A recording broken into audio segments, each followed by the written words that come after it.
તો આ તરફ ખાડીપુરના પાણી ઓસરતા જ હવે લોકોને આંશિક રાહત મળી। સુરતમાં ગુજરાત ફર્સ્ટનો ગ્રાઉન્ડ ઝીરો રિપોર્ટ। શાંતિકુંજ સોસાયટીમાં જે ઘરો પાણીમાં ગરકાવ બન્યા હતા। ખાડીપુરના લીધે લોકોને મોટા પ્રમાણમાં નુકસાન પહોંચ્યું હતું।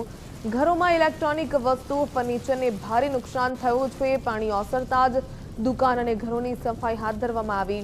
દર વર્ષે ખાડીપુરમાં જે ઉદ્ભવતી સમસ્યા છે તે પગલે હવે લોકોમાં પણ ભારે રોષ જોવા મળી રહ્યો છે। છેલ્લા 15 દિવસમાં 2 વખત ખાડીપુર આવ્યું। 5 થી 7 લાખનો સામાન પલળી ગયો હોવાનું પણ દુકાનદારોએ નિવેદન આપ્યું। તેમણે જણાવ્યું કે નુકસાન થતાં 5 લાખની લોન ઉપાડવી પડી। બીજી તરફ ઘરવખરીના સામાનને પણ નુકસાન થતાં લોકોમાં ભારે રોષ જોવા મળી રહ્યો છે। एक सप्ताह पहले भी पानी आया था, फिर वापस आया। इससे पहले भी हमारा बहुत सारा नुकसान हो गया। मेरे पापा है नहीं यहाँ, मैं जॉब करती हूँ, मेरी मम्मी साग भाजी का काम करती है। इसके चलते बहुत नुकसान हो गया। 10,000 के समथिंग तो सब्जी यहाँ से निकल गया, प्लस जो दुकान पर रहता है वहाँ का सारा निकल गया। सब्जी का नुकसान हुआ, घर से भी हुआ, 2 बार हो गया। ऐसा कैसे झेलेंगे भाई? फ्रिज वगैरह, बेड वगैरह, अलमारी, वॉशिंग मशीन सब चला गया।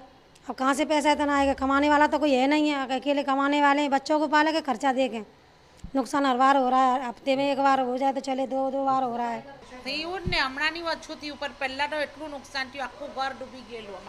આ જો અહીંયા ઉડીને આવી ગયેલું બધું। ચોખાની ગુણ ગઈ, તેલનો ડબ્બો, ફ્રીજ, ટીવી આ પડ્યું પડેલું છે એમ જ, હજુ બનાવ્યું જ નહીં ને।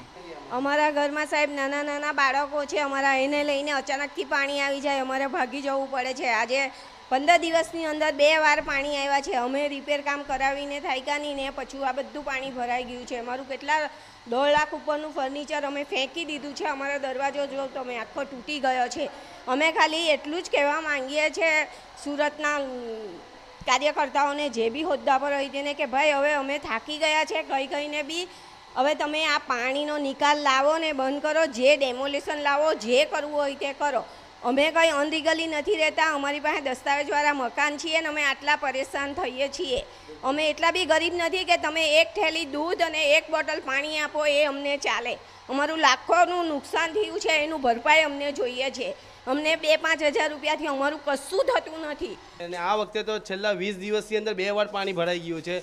જ્યારે પહેલી વખત 7 તારીખે જ્યારે પાણી ભરાયું હતું ત્યારે અમારે ઓલમોસ્ટ બધું ફર્નિચર બગડી ગયું હતું, બધું ફર્નિચર ફેંકવામાં આવ્યું। તમે અત્યારે મારા ઘરમાં એન્ટર થયા છો, જોયો તમારે મારો દરવાજો પણ તોડીને મારે અંદર આવવું પડ્યું છે।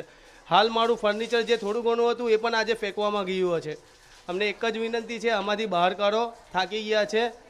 વાલક પાટિયાની સાઈડ પહેલાં જ્યારે જે પાણી હતું એ ખાડી બંધ કરી નાખી, ત્યાર પછી અહીંયા આગળ પાણીની સમસ્યા ઘણું વધી ગયું છે એવું અમારું વિચારવું છે। અને હકીકત જ્યાર સુધી છે એવી જ છે કે ત્યાંના લોકો સુખી રહે છે ને અહીંયાના લોકો દુઃખી થઈ ગયા છે છેલ્લા કેટલા વર્ષોથી।